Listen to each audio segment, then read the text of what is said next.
Nakita ninyo to mga kalalabs. Ito po ay passion fruit. Yan po mga kalalabs. Harvestin natin. Pag purple po mga kalalabs, yan po ay indikasyon na ano na sa mga kalalab, hinog na. Ito kukunin natin, oh. Nakapakaganda mga kalalabs, oh. So ito, nahan na to itong kuano. Ay, sobrang cute. At meron na tayong kuha dito mga kalalabs. Tingnan nyo, sobrang cute, oh.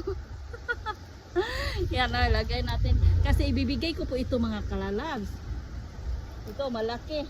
Saka meron pa dito sa baba mga kalalabs. Mga bunga ba, oh. Ang laki mga kalalabs, oh. Ayan, oh. Ibibigay natin. Ito siya mga kalalabs. Pwede na ito. Ako gusto ko yung ganito mga kalalabs. Itong ganito ba. Yung kakahinog pa lang kasi mahilig po talaga ako sa maasim. Ang luto mga kalalabs yan, oh. Oh. Yan yun. Ito yung ganito mga. Ay, itong gusto ko mga kalalabs. Yung kakahinog pa lang ba. Ay, matamis na siya.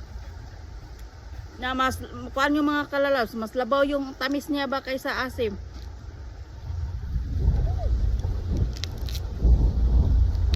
Pero yung kuhaan mga kalalabs, yung purple na purple, mas ano, mas kuhaan talaga yun, matamis na ba, hindi mo na talaga maramdaman yung asim niya.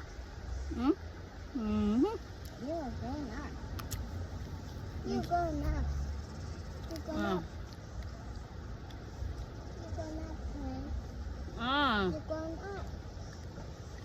Yan mga kalalabs, oh. You're going up. Yan. Ito yung kuhaan mga kalalabs, oh. Yan, oh.